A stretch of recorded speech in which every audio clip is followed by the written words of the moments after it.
with a doubleheader starting with the Toronto Raptors taking on the Spurs. And Kawhi Leonard's return to San Antonio. Then it's a Western Conference Finals rematch between the Houston Rockets and the Golden State Warriors. And as we wish you all a happy new year, it's time to make some 2019 predictions. We might have time for resolutions later. I just felt like it would get too personal too fast. So first and foremost, the NBA trade deadline is just over a month away. February 7th, 3 p.m. Eastern. Who is it, as you look into your crystal ball, that's most likely to be traded between now and then? The one who will be talked about the most is Anthony Davis. The one who is most likely to get traded, I am going to say somebody from the Lakers. Okay, fair. Right, yeah. Somebody from the Lakers will get traded. For who?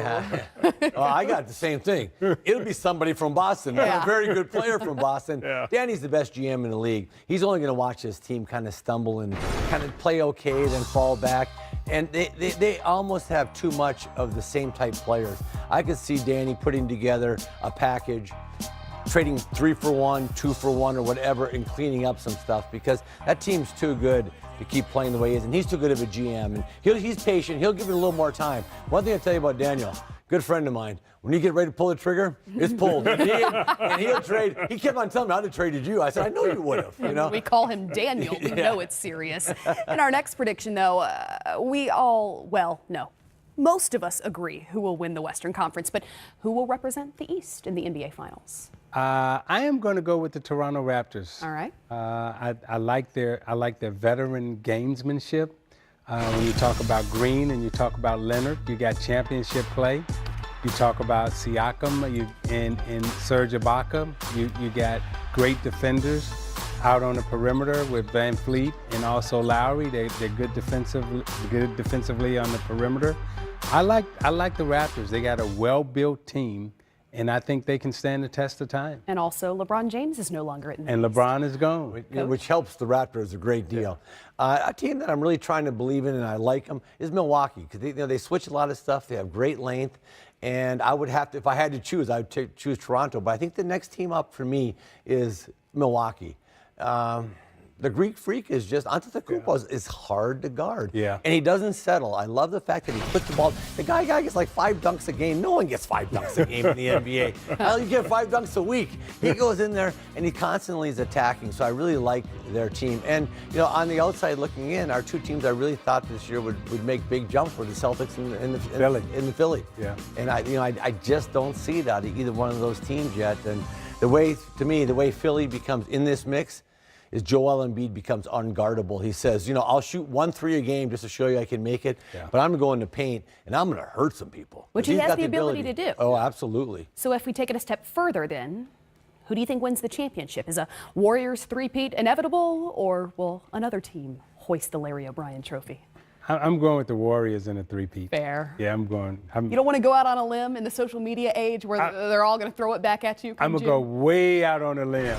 The Warriors. All right. Yeah. You know what? I'm going to go just the opposite.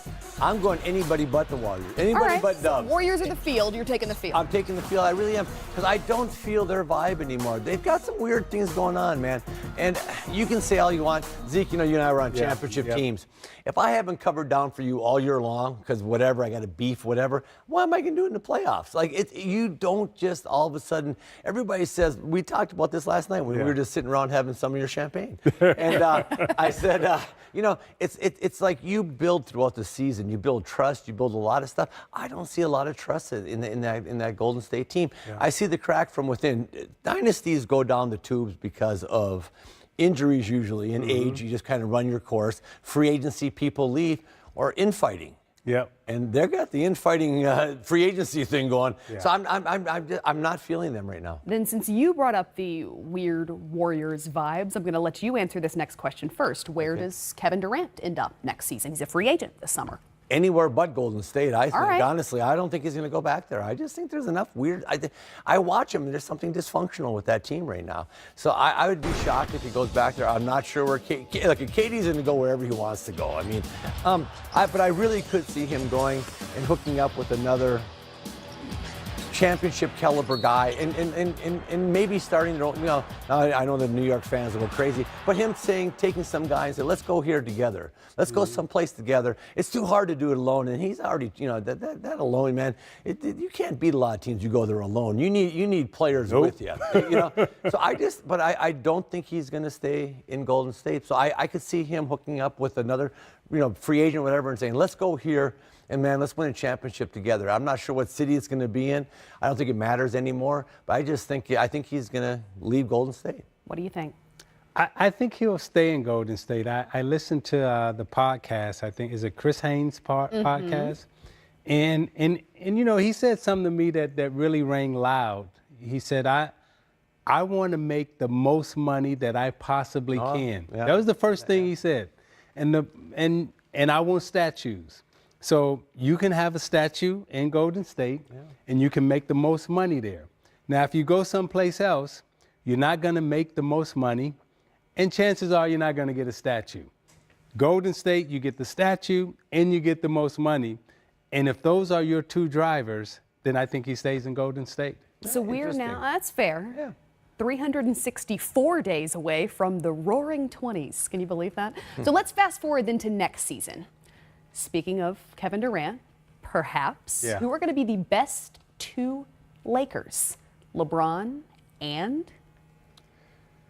Ooh. Could it be KD?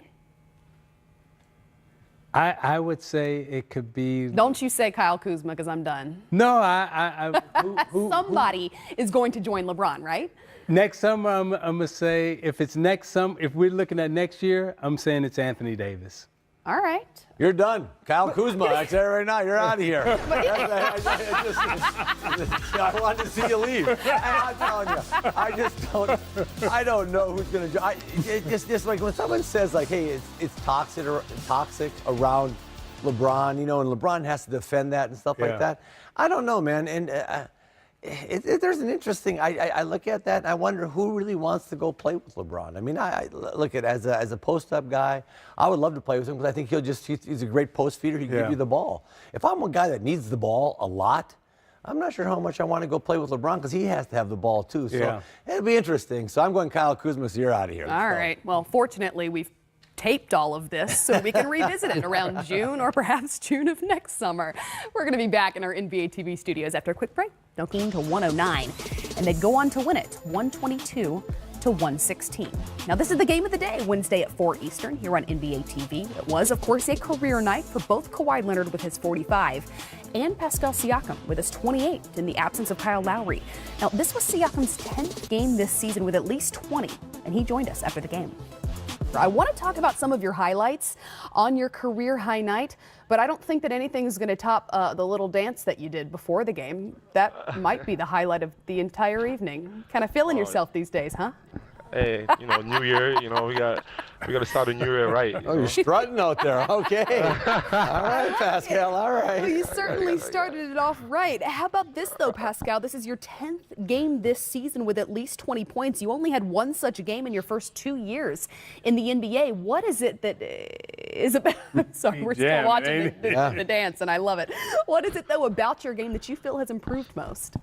I think, just my ball handling, being able to have the ball in my hands more and make plays for others. It gave me opportunities to drive lanes and find my teammates. I think it kind of opened up the game for me a little bit.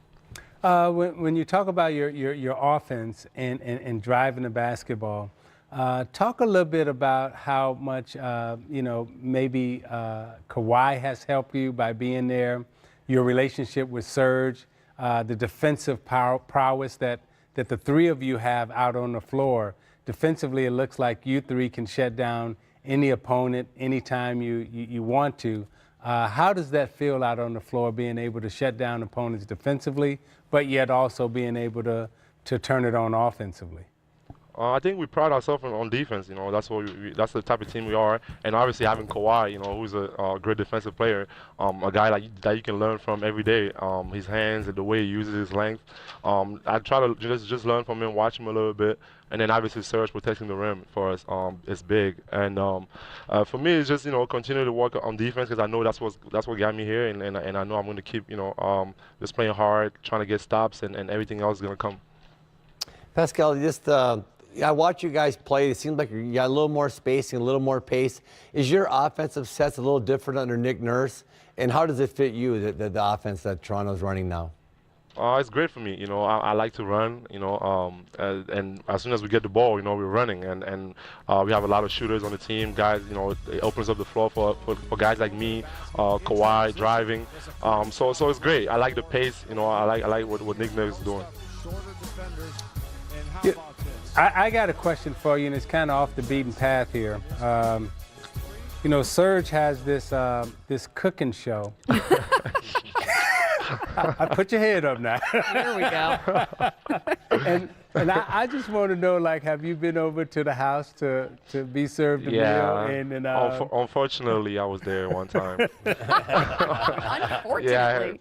Yeah. He's not really good at cooking, but I think he's funny though. He's funny, so it makes up for it. Wait, how can he not be good at cooking and he's got a cooking show? It's just a cooking show, not a good cooking show, right? Yeah. He just got about 3 ingredients. It's always salt and pepper. The only thing he put in all the food, so it's definitely tough to eat. Well, we're not mad at him. Personality saves most of our jobs as well. But Pascal, I've got to ask you before we go, because it's January now, because you have considered yourself an underrated player in the NBA, because February is next month. How big a motivator is perhaps an All-Star appearance?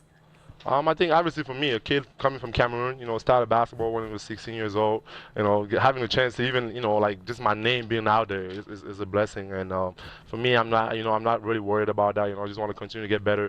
I know, the sky's the limit for me, and I just want to continue to work hard. And, whatever happens, happens. Well, we'll worry about it for you, and we'll tell the fans to vote for you as well. I mean, come on. You got the opportunity right now. Pascal, thanks for joining us, and congrats on such a big night. And he can say that All-Star is not a motivator, but his game perhaps speaks otherwise. What's most impressive to you about the improvement that he's made? Well, I think, it's a similar sort of path that Kawhi Leonard traveled early in his career. Came into the league as a defensive player, has great length, and just has worked on his game. And in year 3 now has emerged as a reliable, trusted scorer, sort of guy who can do everything offensively and defensively for the Toronto Raptors. And this is important, particularly as Lowry has struggled a bit with his injury and he's out right now with a bad back. But Siakam has emerged as someone that they can count on, and that's huge. And he talked about in that interview, learning from Kawhi, learning from him, watching how he uses his length and his hands and just all the little nuances to the game. And so a great example for him to have. A guy who's, MVP in the finals, a guy who's, going to be in that conversation this year as a potential league MVP. But Siakam stepping up, and, you ask that question, it's conceivable. He might actually be an All-Star. He's having that kind of season, and if Toronto can continue to be at the top and possibly, be at the top of the standings where they've been most of the time here thus far this season, he has a chance. Well, it was also a career night for Kawhi Leonard with 45 points. So let's see how he did it. He was 16 of 19 from two-point land. He was also a perfect 8 for 8 in the restricted area. And you, Grant Hill, having perfected the mid-range game, seemed like the perfect person to ask to break down his night. Yeah, perfected is right. I felt like it was the right word. No, but Kawhi Leonard, I love the diversity in shot making. He's not settling for just long jump shots. He's getting to the rim, as you talked about. He's attacking in transition. Of course, his mid-range game is on point, but he's constantly forcing the issue. You're having the defense stay on their heels. You have to guess sort of what you're going to do and how to stop him. And he got it going right there. He was efficient, as you talked about. But everything was moving forward with force, as you saw in that highlight package. And we may not be talking enough about their defense because they're turning that high-powered defense into offensive opportunities. No question. I mean, their defense is, I think, really one of the underrated parts of their game. And they have length, they have athleticism, they have trust out there on the floor, they have experience mixed in with youth. And you see right here, Greg Monroe plays this pick and roll perfect, and they secure the rebound and get out on the break where they're so talented. And right here, Anunoby just making the effort, getting the steal, leads to an easy basket in transition. You can't defend against that if you're Utah.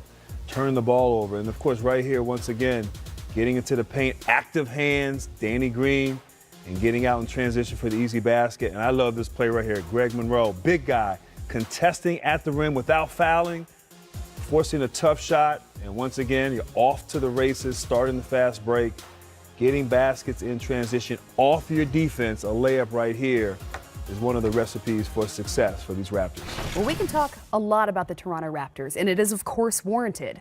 But meanwhile, the Milwaukee Bucks are off to their best.